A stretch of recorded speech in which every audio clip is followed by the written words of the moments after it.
UP में block प्रमुख चुनाव के लिए हिंसा के बीच वोटिंग हुई। 825 सीटों पर हुए चुनाव में 349 सीटों पर निर्विरोध नतीजे घोषित हुए हैं। वहीं बीजेपी ने 600 से ज्यादा सीटों पर जीत का दावा किया है। वहीं समाजवादी पार्टी दूसरी बड़ी पार्टी बनने में कामयाब रही। इस चुनाव के दौरान कई जगहों से हिंसा, पथराव और गोलीबारी की खबरें भी सामने आई हैं। दिल्ली हाईकोर्ट ने देश में यूनिफॉर्म सिविल कोड को लेकर बड़ी बात कही है। कोर्ट ने कहा कि देश में एक ऐसी संहिता की जरूरत है जो सभी के लिए समान हो।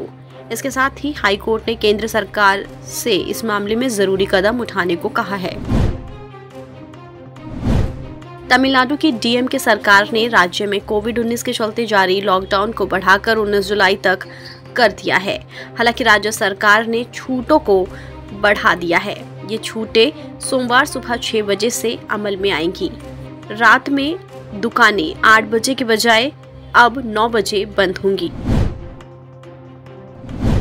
पेट्रोल डीजल की बढ़ रही कीमतों के खिलाफ महाराष्ट्र में आज कांग्रेस ने विरोध प्रदर्शन किया। शनिवार को मुंबई कांग्रेस के प्रदेश अध्यक्ष भाई जगताप के नेतृत्व में शहर के एनटॉप हिल के भरनी नाका इलाके में एक बैलगाड़ी मार्च निकाला गया। इसी दौरान एक हादसा हो गया। प्रदर्शन के दौरान बैलगाड़ी टूट गई। मोदी कैबिनेट में हुए बड़े फेरबदल के बाद अब इन 78 मंत्रियों में से 42% ऐसे हैं जिन्होंने अपने खिलाफ क्रिमिनल केस बताया है। साथ ही करीब 90% मंत्री करोड़पति हैं। एसोसिएशन फॉर डेमोक्रेटिक रिफॉर्म्स की नई रिपोर्ट में इस बात की जानकारी दी गई है। महाराष्ट्र में फोन टैपिंग के आरोपों पर घमासान शुरू हो गया है। महाराष्ट्र कांग्रेस अध्यक्ष नाना पटोले ने कुछ ही दिन पहले विधानसभा में आरोप लगाया था कि साल 2016-17 में जब वो बीजेपी के सांसद थे तब उनका फोन टैप किया जा रहा था। नाना पटोले पहले बीजेपी के सांसद थे। अब महाराष्ट्र सरकार ने इस मामले की जांच के लिए कमेटी का गठन किया है। देश की एक बड़ी न्यूज एजेंसी पीटीआई ने मोदी सरकार की ओर से लाए गए नए आईटी नियमों को दिल्ली हाई कोर्ट में चुनौती दी है। हाई कोर्ट ने बुधवार को पीटीआई की ओर से दायर इस याचिका पर केंद्र को नोटिस जारी किया है।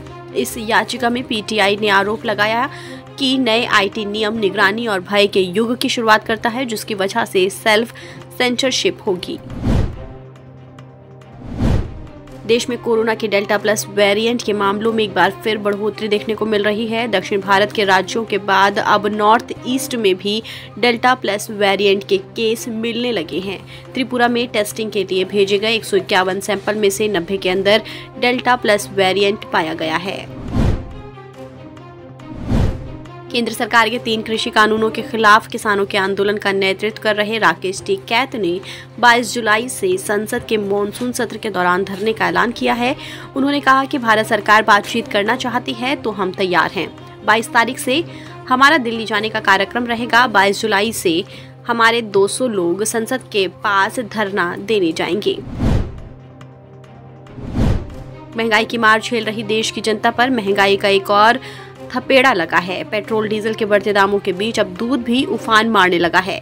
अमूल के बाद अब दूध कंपनी मदर डेयरी ने भी दूध के दाम बढ़ा दिए हैं। मदर डेयरी के अलग अलग दूध के वेरिएंट में 2 रुपए की बढ़ोतरी हुई है।